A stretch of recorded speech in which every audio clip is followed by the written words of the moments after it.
Olá, começa agora mais um X da Questão, o seu programa de informação, reflexão e debate de ideias. E o nosso assunto de hoje são os riscos da bebida alcoólica na gravidez, na infância e na adolescência. E para falar sobre esse assunto, recebemos aqui em nosso estúdio o Fábio Rodrigo da Silva, que é gerente do Centro de Atenção Psicossocial de Álcool e Outras Drogas, da Prefeitura de Rio Preto, e ele é enfermeiro especializado em saúde mental. E também a médica obstetra, ginecologista, a doutora Maria Zélia Correia, que é também presidente do Rotary São José do Rio Preto, que encabeça esta campanha Síndrome Alcoólica Fetal. E para começar, eu começo com a doutora Maria Zélia, então, pedindo para explicar, doutora, o que é a síndrome alcoólica fetal.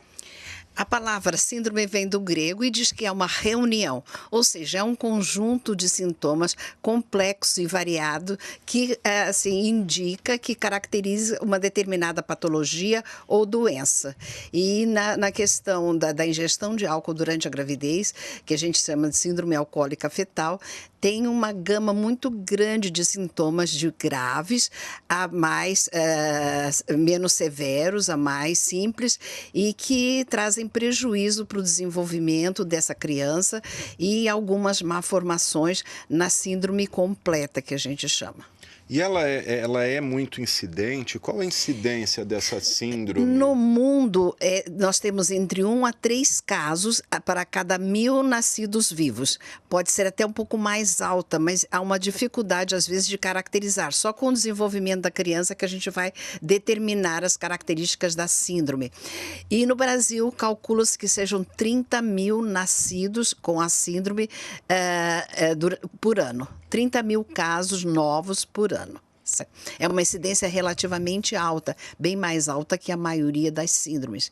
E é a principal causa de retardo mental não genético. E é totalmente evitável, desde que não se ingira qualquer quantidade de álcool durante a gravidez. Durante os 9 meses? Os 9 meses. Não é tanto tempo assim. A gente fala, são só 9 meses. Depois pode ir para a sua happy hour sem problema. Sem problema. Deixa eu perguntar para o Fábio agora. Fábio, no CAPS, que é o Centro de Atenção Psicossocial de Álcool e Outras Drogas. Vocês têm muito esse caso, mulheres grávidas que chegam com problema. Vamos estar falando de bebida alcoólica, Sim. Outras drogas devem ter também. Vamos focar aqui na bebida. Qual é a incidência? Como é a recepção a essas mulheres? Por tratarmos de um serviço especializado nessa demanda, então as gestantes sempre que acessam o nosso serviço, elas são usuárias de substâncias, A maioria dos usuários de outras substâncias também usam álcool, é uma certa prevalência, Alguns usam só outras drogas, mas a maioria faz a ingesta do álcool, Do álcool. Então, essa paciente, ela chega, a gente faz um acolhimento inicial, ela passa por uma triagem e a gente faz todo o início do tratamento, O tratamento individualizado, de acordo com as características de cada um. E fazemos as orientações a respeito da questão da ingesta do álcool ou das outras drogas em relação aos malefícios que pode trazer para a criança, para o nascimento dessa criança. Então, a gente sempre tenta privar, pela saúde da criança, saúde da mãe, que esse é o nosso objetivo maior, Até mesmo que geralmente são pessoas que já estão com uma condição social bem complicada, Tá afastado dos vínculos familiares. Vulnerabilidade. Isso, a vulnerabilidade social é muito grande. Então, a gente sempre traz essas pessoas para um ambiente mais saudável, um ambiente seguro, para que ela possa ficar mais acolhedor, para que ela possa ficar mais segura, poder ter essa criança, não ter a ingesta de nenhum tipo de substância que pode prejudicar o desenvolvimento fetal, e que ela possa ser mãe e que possa tocar isso, que ser mãe é uma das maiores dádivas do ser humano, Então, assim, gerar um filho é algo muito importante. Então, a gente traz toda essa importância da criança, sensibilizá-la quanto ao desenvolvimento, quanto a toda essa questão. Super válida a campanha do Rotary, acho que é importantíssimo todas as pessoas terem essa ciência, porque quem já chega no ambiente especializado, então tem profissionais que vão fazer toda essa orientação, certo. Mas a grande população às vezes não tem essa, se eu beber um pouquinho, porque não existe padrão seguro. Mas também as pessoas que imagino eu que chegam lá é porque já estão num nível bastante avançado aí de Exatamente. consumo, É o que eu digo, quem chega para nós, ela já está num padrão um pouco acima do natural, né? Ou até no uso abusivo, na dependência, né? Então, a equipe toda está treinada e está apta a cuidar dessa questão. O que nos deixa um pouco mais incomodados, que também é o caso da doutora, que são as pessoas que estão em casa, têm seus empregos, suas famílias, falar um pouquinho, porque não existe padrão, não existe ingesta segura para o álcool. É isso que eu ia perguntar, se existe uma quantidade segura, um copo de cerveja ou um cálice de vinho. Nos Estados Unidos estão fazendo um levantamento para ver se é possível determinar a quantidade até que ponto que não prejudicaria o bebê, né? Não haveria efeitos para ele. Mas, na verdade, ainda não se conseguiu isso, então a tentativa nossa e a conscientização nossa é de zero álcool. Se a gravidez for programada, não ingerir. Se a gravidez for acidental, for não programada, então parar imediatamente, que saiba que está grávida e que, né? Claro, o álcool vai prejudicar o desenvolvimento do bebê. Inicialmente, no primeiro trimestre, é a fase mais séria da ingestão de bebida. Eu ia perguntar justamente isso. Os 3 meses é mais crítico, depois lá para o 8º mês, de repente... Prejudica, mas nem tanto. Mas no primeiro trimestre, né? Da gravidez, que geralmente a gente hoje marca mais por semana. As primeiras 12 semanas é que afeta o desenvolvimento cerebral. E tem uma fase em que há uma migração dos neurônios para eles se situarem na área em que eles vão ter a sua função orgânica, certo? Então, o álcool atrapalha essa migração desses neurônios. Acaba que o cérebro fica de menor tamanho e a cabeça também, é a microcefalia. E também pode haver uma má formação da face. A face é achatada, os olhos pequenos, tem uma prega, certo? O nariz a base é mais alargada. Isso em casos mais sérios, né? Ou maior sensibilidade. Nós não sabemos exatamente se é o teor de álcool ou se é a sensibilidade dessa mãe e desse feto. A preocupação é o seguinte: o álcool passa quase que imediatamente da circulação materna para a circulação fetal e na mesma graduação.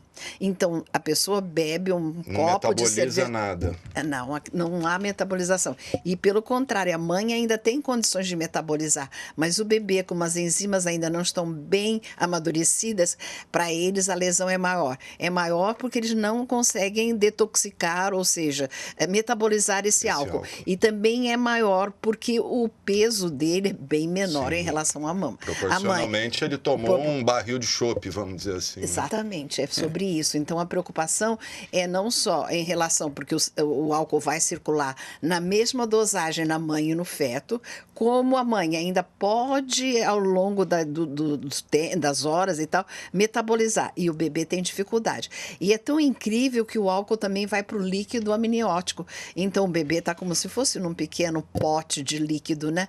Ou num aquário. Então, ele acaba também absorvendo pela pele também esse álcool que fica no líquido amniótico. Terrível. Ô Fábio, dessas pessoas que chegam, essas grávidas, né, que é o nosso foco aqui, no CAPS, qual o grau de êxito que vocês têm de fazer essas mulheres abandonarem a bebida ou se conscientizarem? Algumas não querem saber, são levadas para lá e depois voltam a beber. Qual que é a tua percepção? O nosso serviço, ele é um pouco... A gente trabalha com pessoas com uma disponibilidade muito grande para o uso, né? Elas estão hoje, a maioria das vezes elas engravidam dentro de cenas de uso, elas têm os filhos dentro dessas cenas de uso, então são pacientes um pouco complicadas nesse aspecto, né? Então nem sempre a gente consegue tirar essa pessoa do uso e colocar ela numa outra realidade. De abstemia. Ficar abstêmico. Até mesmo porque envolve muitas outras questões. Tem questões sociais envolvidas, uma série... A gente fala que o uso da substância num padrão de abuso ou de dependência é uma coisa muito ampla, não é só um processo de saúde, né? E é uma questão social, uma questão bem maior. A gente consegue. Houve casos já de pacientes que pararam de usar o álcool ou as outras drogas durante a gestação. Inclusive, tivemos uma adolescente que passou por isso. mas é difícil eu te falar assim uma porcentagem, porque cada ser humano ele vai reagir de uma forma, né? Mesmo quem está no uso abusivo, quem está no padrão de dependência, cada um pode reagir de uma forma e ter um desenvolvimento, né? Mas assim, nascidos hoje que fizeram tratamento conosco com síndrome alcoólica fetal, nós não tivemos nenhum caso. Ainda bem que não tivemos nenhum.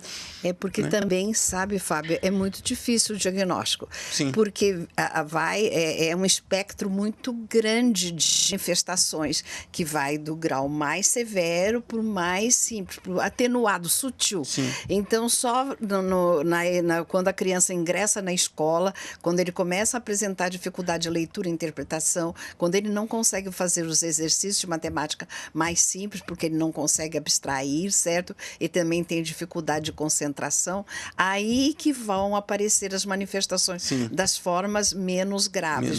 Às vezes não é um sintoma imediato. físico, Não. Né? Até mesmo as crianças que nascem com o face deformado, certo? Com o desenvolvimento atenua um pouco. E eu tenho fotos, inclusive, eu acho que eu passei lá na Câmara, de que quando ficam adultos, precisa de ter um conhecimento para poder detectar, certo? Essa questão de se a mãe ingeriu álcool e se afetou esse bebê, que também não é obrigatoriamente que todos sejam afetados. Sim. Às vezes há uma proteção natural que ainda nós não conseguimos avaliar bem, certo? Mas por falar no álcool, uma maternidade muito grande lá em São Paulo, Vila Nova Cachoeirinha, e das pacientes que fizeram pré-natal, 33% ingeriam álcool e 22% elas bebiam até o dia do parto. Jesus. Então a coisa é muito séria mesmo, certo? O alcoolismo O alcoolismo né? é muito num grau muito variado, individual. A própria tolerância do álcool é individual. Sim. Tem pessoas com um copo de cerveja já ficam alteradas, tem outras que bebem 1 litro e que ficam normais, certo? Exato. Então essa absorção também tem características individuais, assim como também afetar o bebê pode não ser num grau. Um dos vereadores, quando eu fui na Câmara, ele falou: minha mãe bebeu o tempo todo, eu estou aqui. Aparentemente bem, certo? Sim. Mas assim, eu penso na questão do álcool, né? É difícil fazer um estudo para saber qual é o padrão, quanto de álcool pode se beber. Porque cada ser humano é tão individual, né? Cada pessoa metaboliza uma droga ou uma comida de forma completamente diferente, né? Justamente. Então, assim, é muito complicado chegar num ponto e falar assim, tantos gramas de álcool é seguro. Nos Estados Unidos estão tentando. Eles estão tentando. Porque eles gostam muito de padronizar algo que de dosar. Eles gostam muito de dosar muito e tudo. número. E eles não convivem bem com essa coisa de não ter um número que corresponda ou que seja possível de replicar para outras pessoas, né? Exato. Por exemplo, estamos estudando uma paciente, vamos ver as lesões e tal. Vamos tentar replicar isso para outra pessoa. Eles não conseguiram. É aquela história de tratar diferentes de maneira igual, né? Exatamente. Isso. Não tem como, né? Todo ser humano é muito único, não tem como. Então, a atitude atual de todas as as entidades científicas internacionais é bem drástica. Zero álcool. Zero álcool. Ô, Fábio, uma curiosidade, essas adolescentes grávidas, mulheres grávidas que são levadas ao CAPS, elas vão voluntariamente ou elas são levadas por familiares? Como é essa chegada? A chegada das pacientes, elas acontece da seguinte forma. A gente tem a livre demanda, paciente que conhece o serviço, vai lá por conta própria. Pedir ajuda, isso, né? pedir ajuda. Essas devem ser as mais fáceis de São as mais fáceis, porque assim, né? Eu acho que aderem melhor. Elas aderem de uma forma bem mais tranquila. Tem também algumas pessoas, algumas mulheres, né, gestantes, que acessam os serviços e equipamentos da rede. Por exemplo, na atenção básica, a equipe da atenção básica identifica que tem um problema com álcool ou com outras drogas, nos encaminham, né? Mas a pessoa já é orientada sobre tratamento, enfim. Ela também chega lá, é tranquilo, é mais fácil. Tem as equipes também de consultório na rua, que nós temos aqui em São José do Rio Preto, que também fazem todas essas intervenções, resgatam essas pessoas nas ruas, fazem o primeiro atendimento, fazem os encaminhamentos, também tranquilo. Né?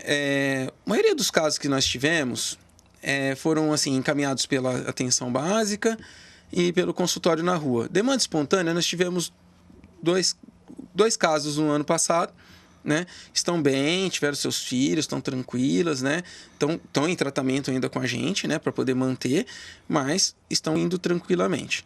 Né? Existem casos mais severos de pessoas que não querem abandonar, aí a gente tenta inúmeras intervenções, às vezes acaba sendo necessário uma intervenção de internação para essa mãe. Existe essa possibilidade de internação? Existe, como última medida, assim, né, terapêutica, a gente às vezes é necessário para proteger a criança, certo. Né? Porque a gente não pode dar o direito da pessoa de não se tratar em detrimento do sofrimento do bebê, que ainda tem toda uma vida pela frente, enfim.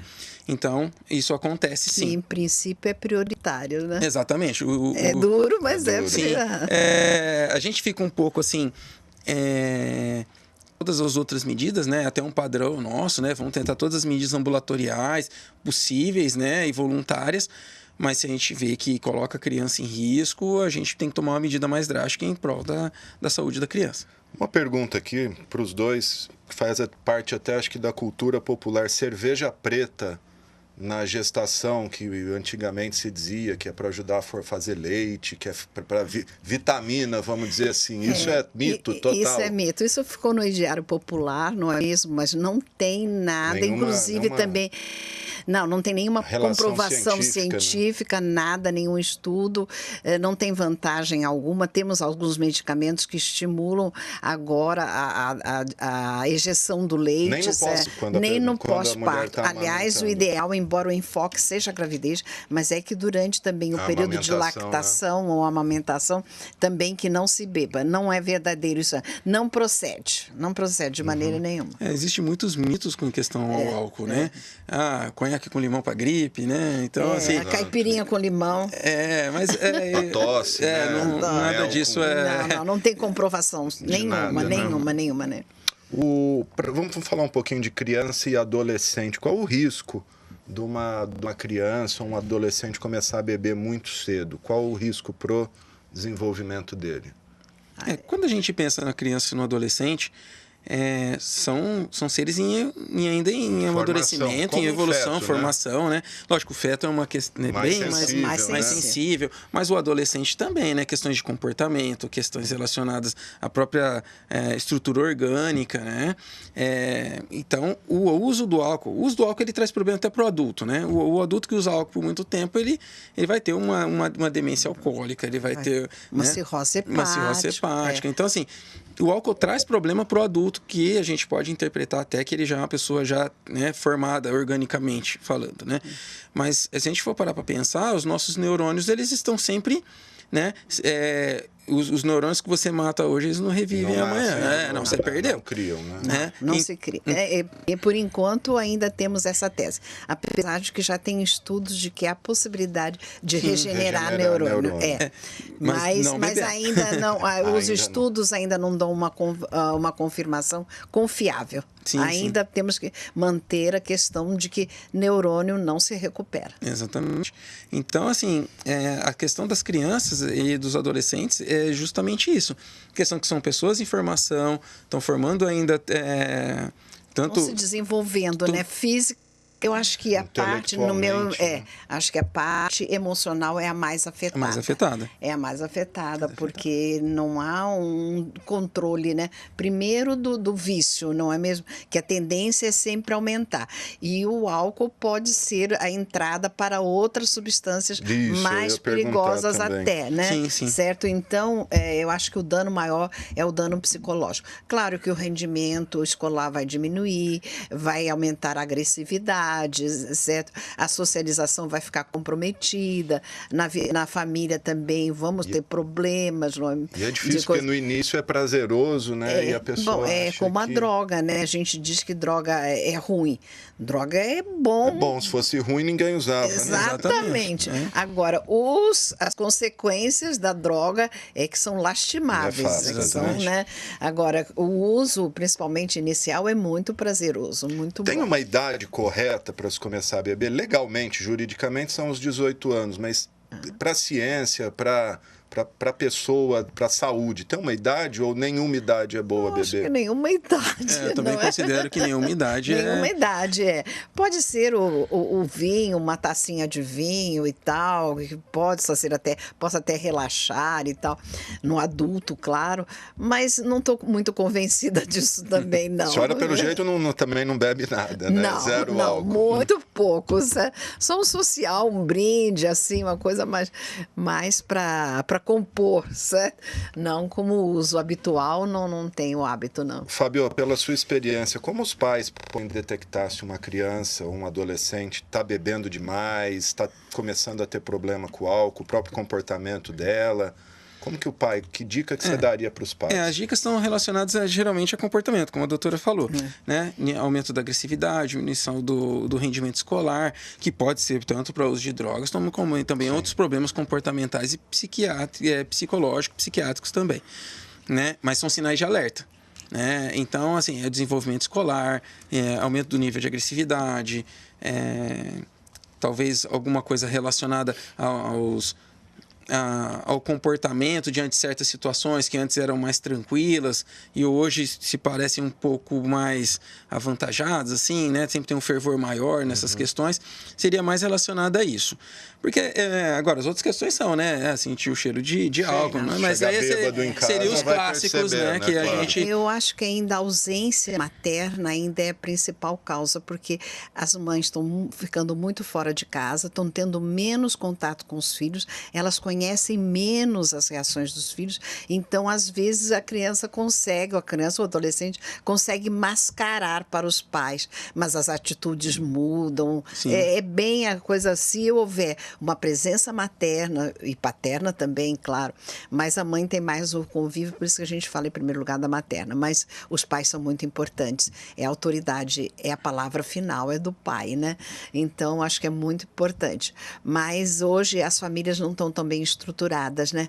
As mães que criam os filhos sozinhas, certo? E que trabalham, saem de casa às 5 horas da manhã, voltam às 7 horas da noite e que não vem o filho, a escola ainda não está adequada aos novos tempos, escola só de meio período, a criança fica com um período muito grande, ocioso, não tem o que fazer, acaba apelando para as companhias, nem sempre boas companhias, entende? Então, precisava da escola, para o momento atual, com as mulheres trabalhando fora de casa, quase a maioria, né? Eu acho que precisava de ter uma escola em tempo integral e que associasse, além do tempo integral, como em outros países, depois o esporte complementar, mas a própria escola já dar esse acesso, não deixar para que ele escolha, para que ele vá procurar. A própria escola já tem, como nos Estados Unidos, eu tenho uma filha que mora lá, e o menino, a aula terminava às 3 da tarde, ele já tinha uma grade, um dia era tênis, outro dia era estudo de música, outro dia era natação, e assim, eles ocupam mesmo fora da escola, mas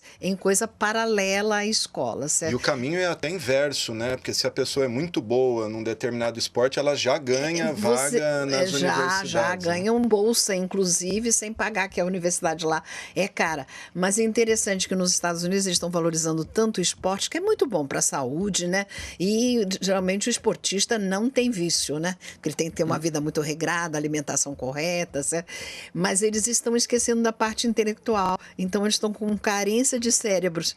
Tem jovens musculosos e bom no esporte, mas que a ciência está com dificuldade de ter bons nomes, bons cérebros para desenvolver. Então, a maioria, inclusive, dentro dessa teoria, são estrangeiros. Sim. A maioria dos pesquisadores hoje nos Estados Unidos são todos de fora. Porque eles deram uma ênfase tão grande ao físico, certo?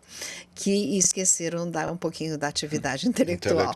Então, é bem difícil em qualquer sociedade, né, estabelecer esses parâmetros que tendam para o equilíbrio, né, da formação psicológica, da formação intelectual e da formação física também. Né? Fábio, onde que os pais podem buscar ajuda? Tem o CAPS, claro, eu queria que você desse o endereço, se tiver o telefone aí de cabeça, mas a gente está mostrando aí embaixo também.